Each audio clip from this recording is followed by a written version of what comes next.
Okay, good afternoon. I'm on. Well, it seems like you saved the best for last, so thank you for this.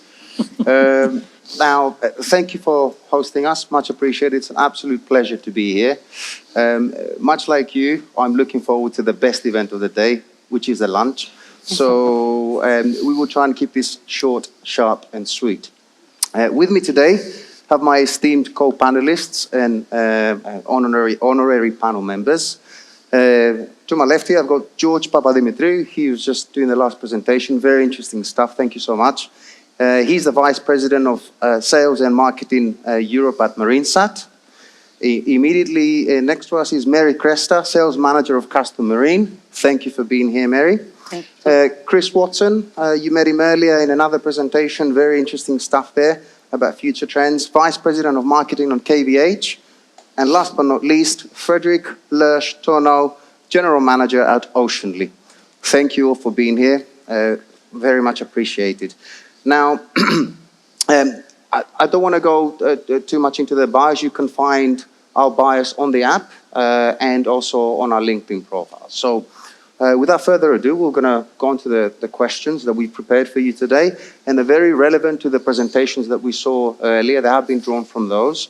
And hoping to strike a few key notes around maritime connectivity and its advances. Now, the first question is around our most important assets, the people that we work with, the seafarers. So the question is as follows: how can maritime satellite technology be leveraged to enhance crew welfare, to ensure that seafarers have abundant access to essential services, to support systems and stay secure at sea? So it's a bit of a two-part question. The second part is, what solutions do you believe are necessary to prioritize first and improve the mental and physical well-being of the men and women who play a vital role in global maritime operation? And that question, if that's okay, will go to Mary. Mary? Yeah. I'll start with the fact that crew has won the commitment to mandatory internet in international law. As having as a brief been back the last decade on 2000, the situation was approximately the same like our days. As ISM system was on place, safety management system were followed, and mostly everybody was concentrated on safety issues. But they remained the critical issue for the crew welfare, which missed, and that was very critical for the well-being and the life on board and the assets and the privileges that seamen could have been far away from home for long periods. I believe that the last 7 days, I will dare to say that the majority of shipping companies, not say all, I believe all, I hope so, but the majority has implemented and roll out crew internet, internet for crew usage on board the ships. And I believe that that was the big game changer on board. After that, as with the maritime technology, we had a lot of things that have been changed, and they gave the opportunity to the seamen not to feel isolated and not to feel abandoned or sink with their life ashore. So they had the availability now on real time to communicate with families and loved ones, to have access on web browsing, not waiting, being on a shore in a port just to have an internet cafe doing all these things, being in touch with families, which is more important.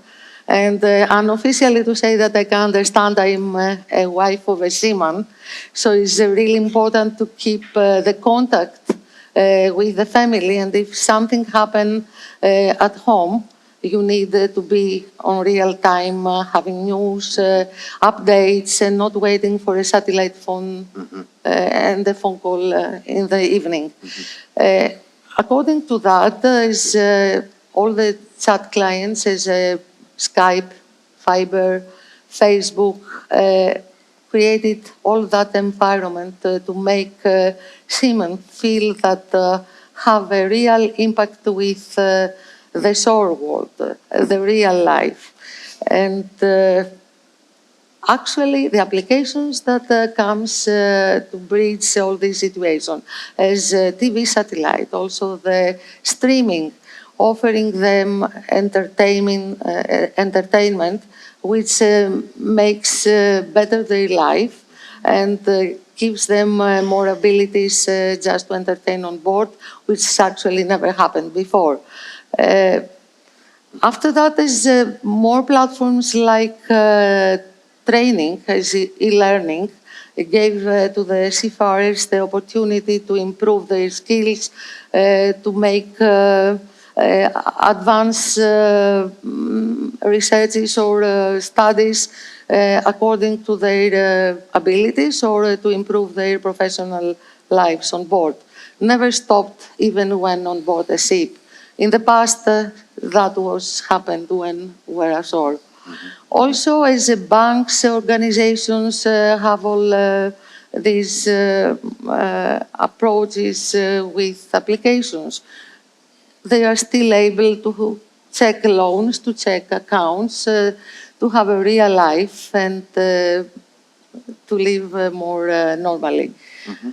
As telemedicine, which is actually, I believe for me, the most important, gave them the opportunity to counsel professionals for the health issues as emergency situations on board, something that in the past maybe happened to cost lives or till to be on a port just to solve such critical issues. Now you can have all these things online and protect anything that happens on board. Yep. I mean, it's also mental health, which is very, very important, considering that seafarers stay on board ship for a long period, so they need support. They need to be able to address their issues, to be more open, and the counselors of mental health can advise them, can assist them, and I believe in coordination with management team on shore, I think that the mental health awareness is very important. It's very important to check that the seaman on duty is in a very well and good, not only physical situation, but in very well mental health. I think that we have a revolutionary era of so many things that in the past were not able to approach when was on board a ship. As mostly some kind of ships, you know better, like VLCCs, been offshore for long times. It was almost impossible to have all these luxury of applications and all these communications that satellite brought to their lives. Indeed, indeed. Very relevant points, very key points. Thank you so much for that. Chris, did you want to add a quick summary of your thoughts? Anything to add to this? Yeah, I think we all recognize that there is a future shortage of seafarers. And, you know, it's like my 12-year-old daughter can't live without her phone. And most graduates of maritime academies right now are in that Gen Z realm, and they're used to having that connection. So it's incumbent more so than ever for fleet operators, managers, to make sure that that connectivity is there, because that is going to be what is going to bring people on board. I've seen stats where, you know, a significant majority of seafarers say that whether or not they're going to get connectivity on board helps them make a decision as to whether or not they're going to be on board ship or not. So I think that for the future of the industry, making sure that that's there is vital. Absolutely, completely agree. I would like to add also that not only is for relaxation or for entertainment, but many applications is like assisting crew for safety reasons. I mean, if you consider and secure the mental health, you know that someone is efficient on his duties. Yes. And also there are many other things that I believe that we cannot count that the majority of, I think that our majority, the pros and not the cons, but I think that needed just to regulate and approach the internet use on board with respect as concerns the working hours. When the seamen are on duties, they need just to understand, and it's a culture that needs to work on that, not only on board, but also from the company side, and to understand that there is a risk when the sleep hours, you are asleep, being wired all the time, and then put in a great risk the vessel and so many lives. Also regulations and things that can achieve better use of, I believe it's a miracle being on board the ships, and we can focus on that and not to create bad situations that will make it sounds like a bad decision. Super. Thank you so much, everyone. Excellent points. And I just wanted to add to that from personal experience, very, very important at times of, let's say, geopolitical tensions, right? It's so important to have that connectivity available to the crew and the seafarers for their mental well-being. So my second question now dovetails off this. So we've got the availability of connectivity, and demand is growing, right? The appetite for consumption is growing. And I think, Chris, you mentioned some very interesting trends and stats in your presentation earlier. I must say I did steal some of those for my question.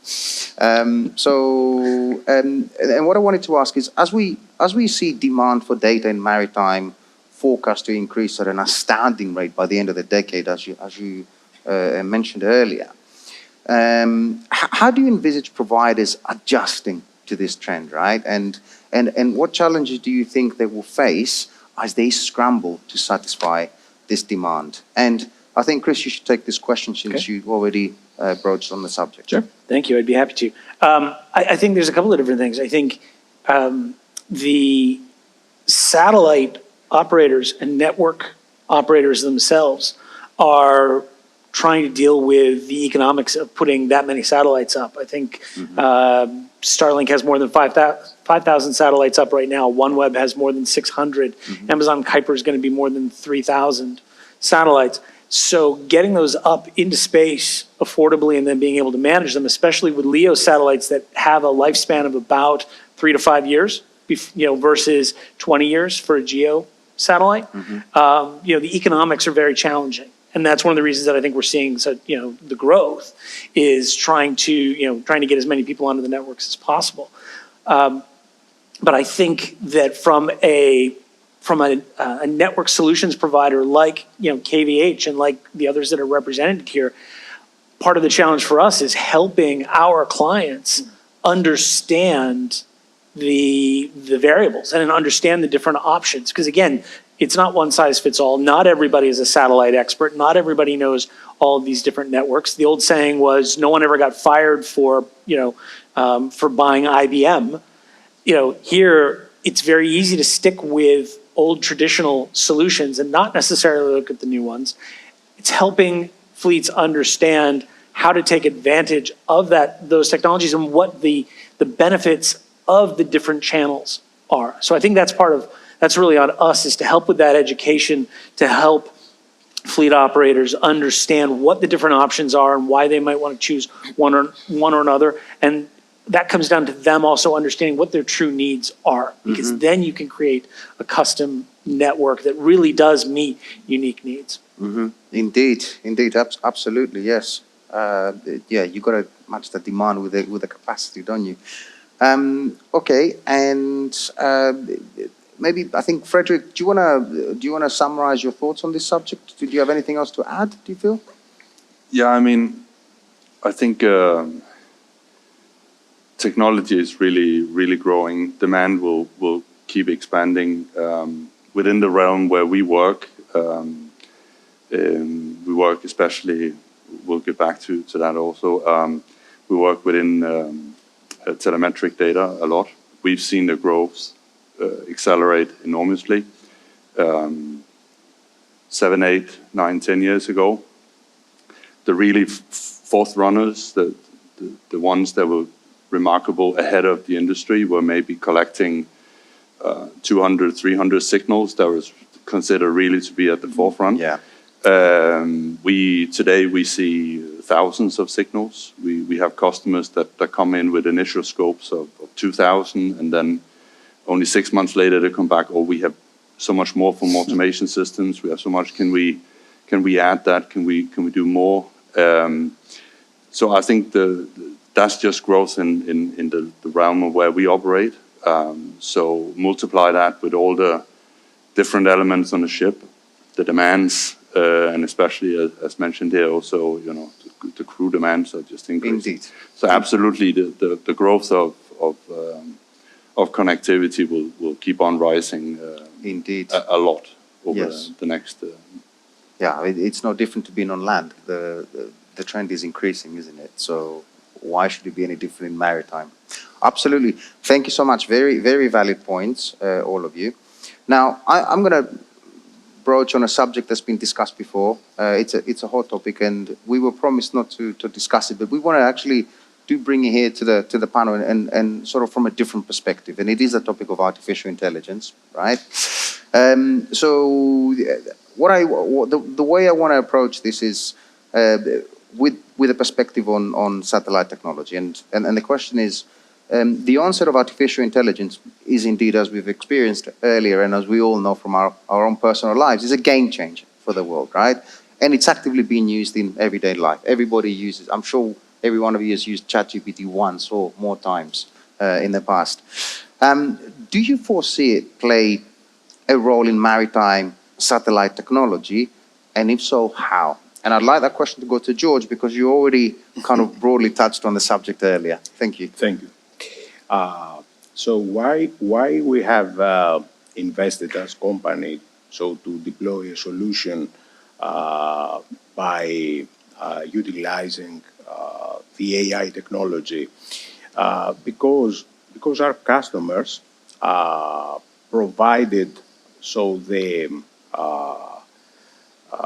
the path towards this direction. We base our efforts to fulfill customer requirements. So we have first installed our CCTV remote monitoring system. Since we gathered data, okay, we started with the permission, of course, of our customer to recognize patterns and behaviors. Mm-hmm. So we have seen that if we train our system to understand these behaviors, it would be beneficial to provide a feedback to the customer, okay, in the form of the predictive notification. So it's a learning process for us and the customer, and it is a learning process for the artificial intelligence nature of things per se, because we trained, so there are algorithms that train the other algorithms to win a similar cognitive capability, okay, not similar, but seems to be similar with a human cognitive capability. So it was a step-by-step approach trying to fulfilling specific requirements of our customers. Since the technology is here. So we have to utilize this technology in order to deliver cost-efficient and solutions, and also to help our customers to make right decisions. So allow me to say that the decision-making process and the science was already, it is already present since 40 years. So now the technology is available in order to produce useful mechanisms and solutions for the customers. Superb. Excellent stuff. Thank you. Excellent insight there. Okay. Last but not least, is the last question of the day for us. Now, I discussed this with Frederik before, and he said he could talk about it all day. Please don't, right? We only have a few minutes. We have to lunch. So this is a question on another very important topic in the maritime environment and maritime industry. It's all about green initiatives and sustainability and that link between satellite connectivity. So my question to you, Frederik, I'd like for you to take the topic if possible, is how can the utilization of maritime satellite technology aid in the decarbonization journey of the industry and to facilitate the transition to cleaner energy sources? This is what we're striving to do, right? And what role, it's a two-part question, what role do you see concepts such as data analytics, your subject, remote monitoring and connectivity playing in helping maritime companies achieve their goals and ultimately reduce greenhouse gas emissions? Yeah, so it's internet connectivity for the decarbonization of shipping is absolutely paramount, because it's again back to what we just touched upon, the amount of data. If you really want to optimize your ships and your operations of your ships, you need insight, and insight equals data. So the more data you capture, the more you're able to transform that data into insight and information, and build your capabilities. So for many years, the Noon report was the foundation of monitoring a ship's performance. The reportings and everything came basically out of every 24 hours single form. Today, our customers are coming to us because with that, you can still obtain a good understanding of the ship's performance to a certain degree. But I held a lecture a couple of weeks back where I gave an assemblance of a company or a ship that has a normal Noon report. It reports around 36 to 48,000 data points with a normal Noon report in a year. Wow. Okay. If you go into what we typically work with, LNG carriers, cruise ships, and things where we're up above the 1,000, 1,500 signals, you get in 1 year in comparison, you get 250 million data points. Wow. About the same ship. So naturally, if you want insight, if you want information, if you want to build a digital model, if you want to build these things which can give you pre-warnings, which can alert you when the ship is acting in certain ways, so there are trends or predictive models that tells you that something is in the way, that's all driven by data.